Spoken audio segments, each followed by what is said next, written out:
Rachel, you've done an excellent job of introducing me already. So I'll skim through the journey slide that I chucked in, having seen some of the brilliant speakers that have already spoken, just to give a bit of an insight of my background. So, like quite a few of us on the call, probably a failed athlete, which is why I suppose we've got such a anchor into creatine, because I remember as a young, rugby player in the UK, spending a lot of time arguing with my parents that creatine wasn't a steroid. I'm 29 years of age. So this will have been, at 15, 16 years of age. So going back 13, 14 years ago now, where my parents were pretty much having the same conversations as Blaze and Don have kind of alluded to in what they've spoke about so far. And ultimately that's kind of led me on a path into seeking more around sports science and nutrition, realizing that I wasn't going to be a professional athlete. One, wanted to live vicariously through athletes by working with them, which thankfully, to this day, I'm currently doing, and wanted to learn more and kind of increase my knowledge, which is where the master's degree in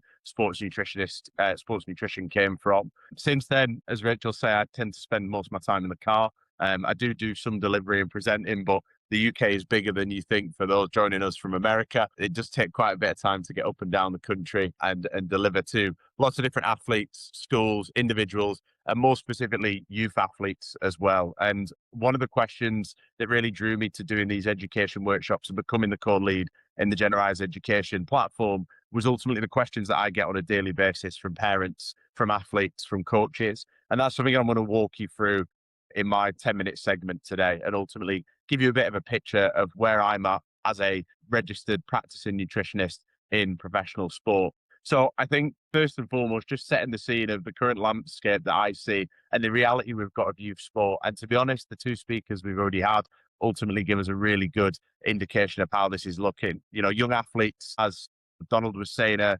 exposed to these YouTube influencers, the gym culture, but also the supplement marketing and the peer pressure from their peers and online forums. In addition, there's also a lot of bad advice out there on TikTok, Instagram Reels, YouTube Shorts, which as a practitioner, we've got to compete with, unfortunately, and try and overwrite. The amount of conversations I've had, with Leeds United's academy players where they're pulling up a TikTok video of one of their favorite influencers and asking professional advice of whether they should follow clavicula's routine, for example. And ultimately, the answer is, of course, always no.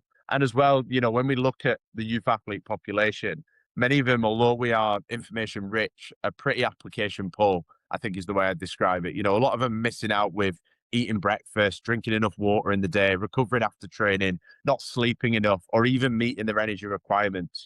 1 year in professional sport in the UK, we're seeing more and more youth athletes hit the relative energy deficiency for sport threshold, the REDS threshold, and a consistency of low energy availability across professional academies is certainly a mainstay which we need to try and eradicate before we jump towards the kind of the hero products of supplementation. So as I said, like, information has never been so accessible, but I think the challenge that we have in the current landscape is we're all very, very knowledge rich, whether that be a coach, an athlete, a parent, a practitioner, but our application is poor. And I think that's something that we have to change through interventions of nutrition and support for athletes. And as well, I think often because, supplements and some of the things that have been spoke about earlier, the PEDs, often, look glamorous in the eyes of the way it's marketed or influencers are talking around it, as opposed to the fact that just eating breakfast every day and showing up and making sure that we're sleeping enough isn't necessarily the exciting parts of sports nutrition or sport itself. So ultimately, they always end up on the back burner, but we've got to try and change that rhetoric where we can from there. So I use something called the Performance Nutrition Pyramid, and I adapted this actually from a graphic made by MyFitnessPal, believe it or not, the app that people track foods on. And ultimately what they did was they set out different tiers of categories of foods in terms of what we require, but not like a eat well guide or, a kind of Mediterranean diet, top to bottom approach, but ultimately understanding where supplements and sports fuel fit within a healthy athlete's nutritional strategy. So we've got tiers 1, tiers 2, and tiers 3, which are ultimately our food first approach. So that's our high quality whole foods, our micronutrients, and our nutrient timing. If we can nail all three of these, then ultimately we're going to be in a good place to potentially be a bit more explorative with our nutrition. For some athletes, may I caveat that actually tiers 1 to 3 is more than enough for them to be able to succeed in their chosen sport. They don't often have to start looking at tiers 4, which is sports fuel. So that might be specific gels or training aids that support them with their performance. It might be looking at specific powders or compounds to be able to help them with their athletic endeavors and achieve a little more.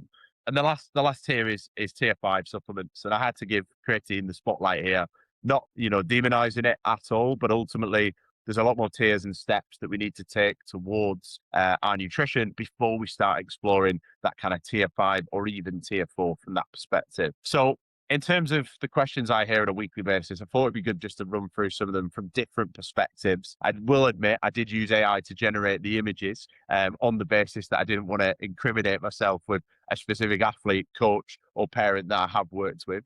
But classic ones that I get from athletes: will creatine make me bigger? Do I need it to make my team? Everyone else is talking about it. I need to take it. It almost becomes this need and not this kind of needs analysis that I like to talk about when we think around supplements. From parents, we've had it already, but is it safe? Is my child too young? Will it damage their kidneys? Is still stuff that I'm getting asked. One that I could have asked, added to that probably, is, does it cause hair loss? I know that study from 2007, but it still looms large and weighs heavy on the industry of creatine, unfortunately. And then, of course, our coaches often, should they be recommending it as a clinical or practitioner-based nutritionist? Can a coach actually recommend utilizing creatine? And also the classic, well, if everyone else is using it, why don't my athletes use it? Or what if everyone else is using it already? Where does the line be drawn in and around that? And I think ultimately this is where the education platform of Jenerise has come in, because most concerns are driven by the uncertainty rather than the evidence itself. It's Mumsnet and mums forums that often have these, damaged kidney stories or have these hair loss stories on there. It's athletes that are confusing creatine with steroids as opposed to a supplement. And it's often coaches that just don't have the confidence to be able to, I suppose, support their athletes around supplementations. So before we even discuss creatine, I've tried to give a bit of a practical example of 5 questions I'd always ask an athlete before we explore any supplements. 1, are they eating enough? 2, are they recovering well enough? 3, are they sleeping enough? So 8 to 10 hours. Are they consistently hydrated? And are they progressing in their training? Now, they're the 5 areas that I would target as a performance nutritionist to stay food first before leading into questions around supplementation and strategies. These cover off really nicely that tiers 1 to 3 and potentially start encompassing tier 4. And then finally, if the answer is no to, several of these, then that's where we need to start. If they're not eating well enough, the answer isn't creatine, it isn't protein powder, it isn't caffeine-based products, it isn't any supplement. It's, let's get a routine and a habitual dietary strategy going that supports you as an athlete. Similarly, if they're not sleeping enough, it might be looking at routine and behaviors around sleep, not necessarily trying to force 8 to 10 hours, but ultimately trying to make them better in and around their strategies around sleep. And this is where that food first mindset comes in. Now, creatine is naturally found in food. I must say that first and foremost, but I'm going to show you an adaptation from a research paper called Food First, but Not Always Food Only by Professor Graham Close, which ultimately explains why creatine tends to be a compound that we can't just get through foods if we're looking for all the brilliant effects that we see in the research. So as we know, we can get a lot of creatine through our meat-based products, but ultimately young athletes may not understand this or be educated around the fact that they can get their creatine or some of their creatine through food-based products. However, when we look at some of the samples that are utilized in research, we know that we're not going to be able to get, 5 to 10 grams of creatine. And ultimately in November, the slide I presented was actually how much creatine is in each of these and how much would you need to eat. For salmon, for example, we'd need 2.5 kilograms approximately of salmon just to get 5 grams of creatine. So as I mentioned, creatine is not, a replacement for good nutrition. It sits alongside it. And that's where we've got to start positioning creatine as a supplement. So I won't run through this too much because it is a lot of detail, but this is a really good way of utilizing it for any supplement, a supplement decision matrix. I've referenced the paper down in the bottom right for anybody that wants to read more of this. I will admit that this is definitely more geared towards, high level athletes that are, adult-based athletes, but I'm sure a adolescent adaptation of this will come out. But this is where I see that creatine drops all the way through to consider the product. If we're looking at a creatine monohydrate, it forms in the category of a supplement. It's a yes. We know based on the research and what's been spoke about tonight that creatine can improve our health and our specific sport performance. So it's a yes. Is there a reason we can't get it through Whole Foods? Well, unless we want to spend, all of our money on salmon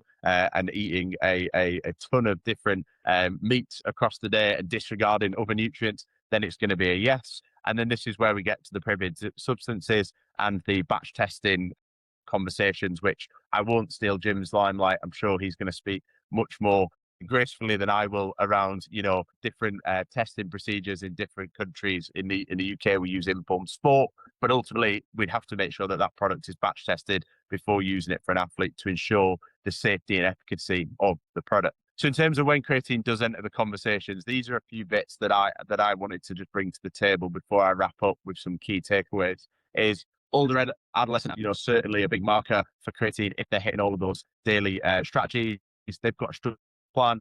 They have consistent nutrition habits. The parents are involved in that decision-making process. There's an understanding of the beliefs and the limits of creatine itself. It's not some magical miracle powder that's going to fix all of your problems, but it's certainly going to have a positive effect on performance and health.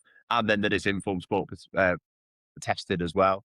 So I think the question really is, it's not can they take creatine, as the athletes, the coaches and the parents are asking. It's, is it the right time? And that's how we need to be framing creatine as we're speaking to the younger population. As I've already mentioned, good practice comes from a variety of different areas. And again, before buying any supplement, we need to think around this food first, sleep first, hydration first approach when it comes to supporting our key foundations of performance nutrition. So just to kind of wrap up, and I'll hand back over to Rachel on some key takeaways. We know from the brilliant speakers we've had already that creatine is one of the most researched supplements available on the market.